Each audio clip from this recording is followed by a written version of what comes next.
igwa kitang report. Wala man. Okay. So anyway, digdi na kita sa tuyang balik kita sa tuyang programa. Ano?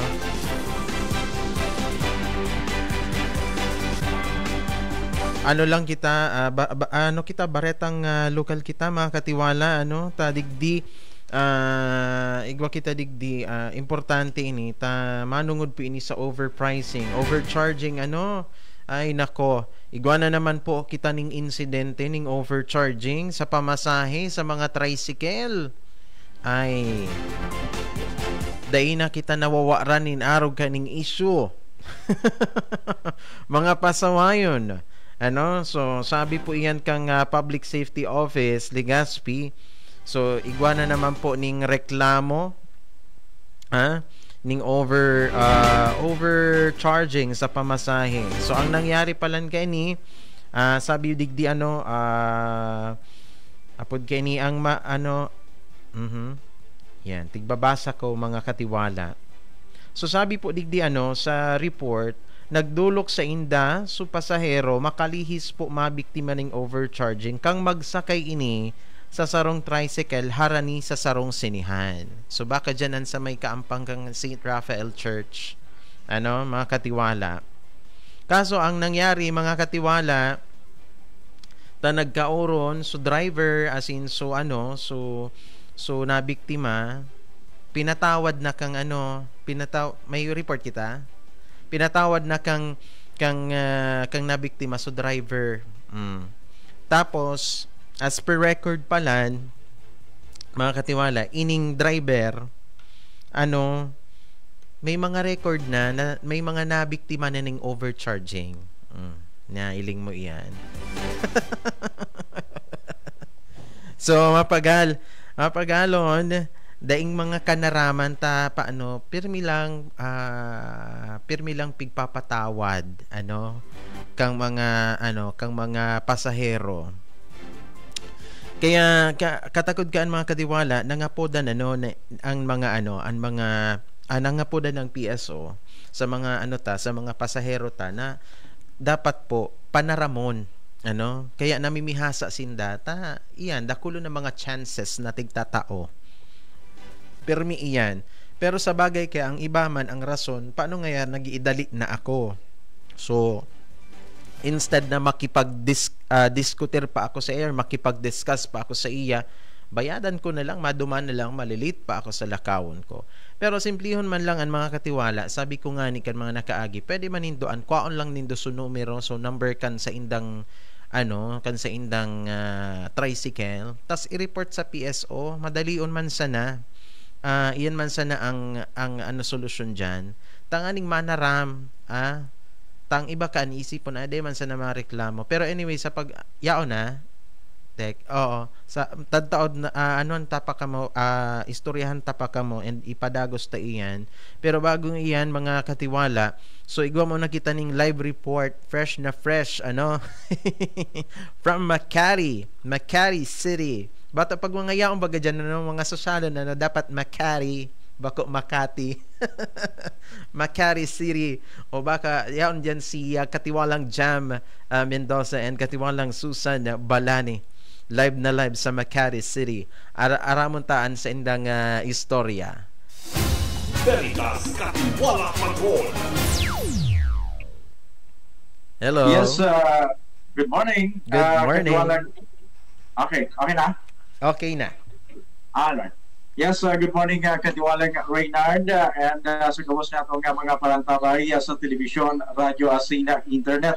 So, pasensya na po kamo kasi di kami ganyan na dyan sa main studio kasi ikaw kaming special assignment digdi po sa Metro Manila na consent po kahapon sa muya pong inatindiran ang ikaapat na sona ni Presidente Bongbong Marcos sa pagbubukas mo kan 20th Congress sa pag-convene kan Senado sina kan Kongreso kahapon. So muna na aldaw sa muya pong babalikan ang mga naging reaction kan sa tuyaman lalo-lalo kan sa tuyang mga local officials digdi sa naging laog kan sona kan Presidente kung ano man ang magiging pakinabang lalo na kan Bicol Region, Albay, and Legazpi City.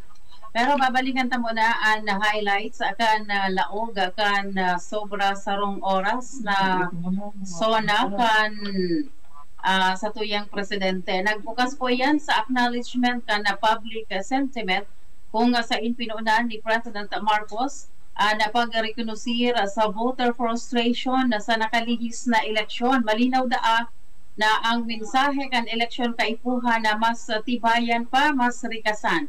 Pangduwa, economic gains kontra live reality. So sa iyo man na pinag-acknowledge na mantang ang inflation nagbaba, ang trabaho nagtaas dangan sa mga investment nagralaugan. Pero kung ginibo yan o kung ginhawa, dahil pa man giraray na mamatian kan kadaklan na mga kababayan yato na mga Pilipino.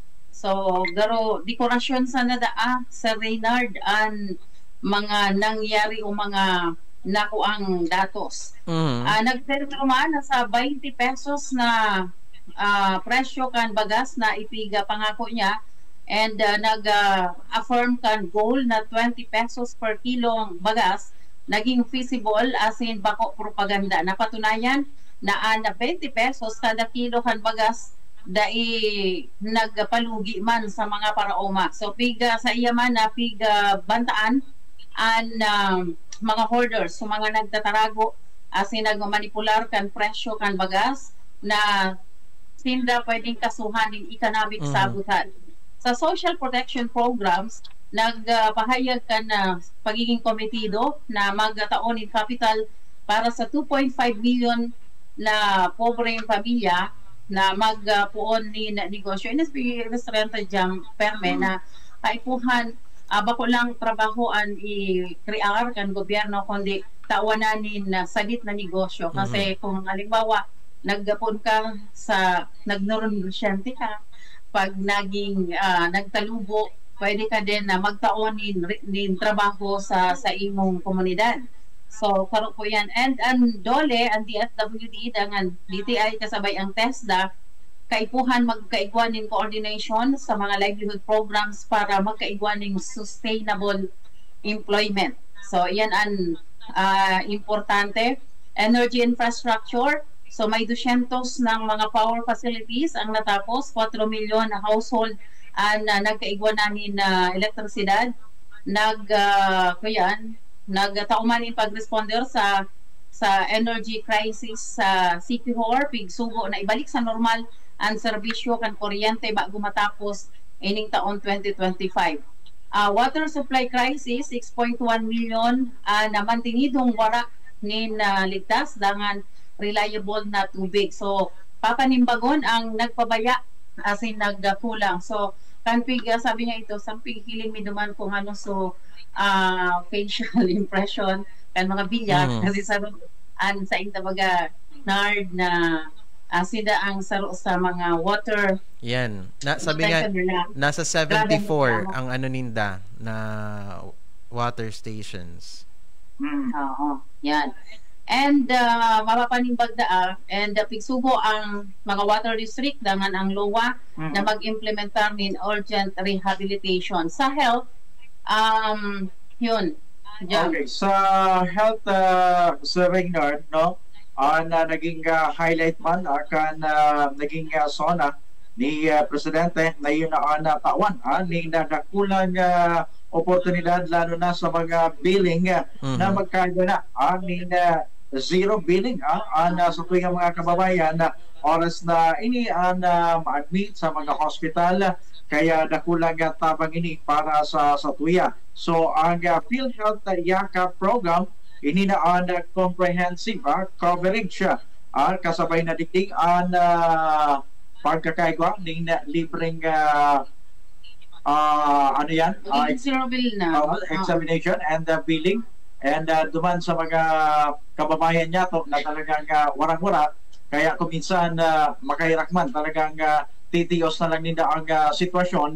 Kaya dakol ang mortality ng mga nagagadan kasi yun na nga sa pinagpaproblema nila kung paano nila mababayadan ang mga darakulang bill.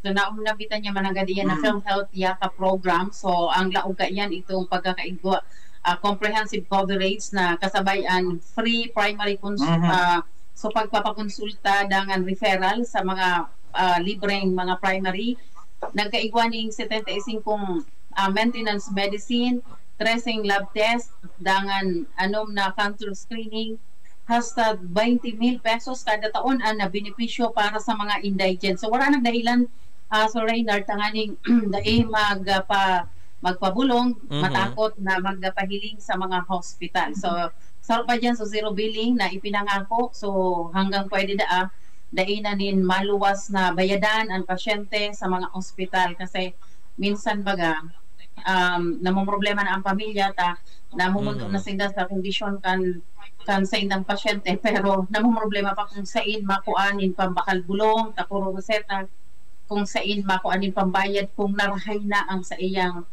pasyente, di ba? So magiging zero billing.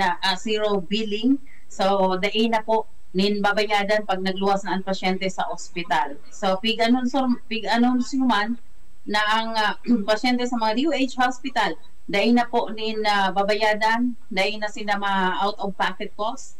So susug po yan duman sa universal health care goals na gobyerno. So sa employment naman dangan MSMEs, so iba pa dago so expansion kang tupad kadiwa and the dual internship, that's the program ipapataas pa sa mga barangay and school integration. So 2.5 million na micro-entrepreneurs na masuporta sa 2028 so education and the youth development, construction kan 40,000 na mga bagong classroom, dangan sa mga scholarship program. So kadakol pang iba tabi so Reynard, pero siguro sa pagbaltami sa saro-saro dyan, pero ini po ang nag-standing ovation so mga perang beses po nag-stand Senate and Congress itong naging pahayag kan presidente na sa iya po na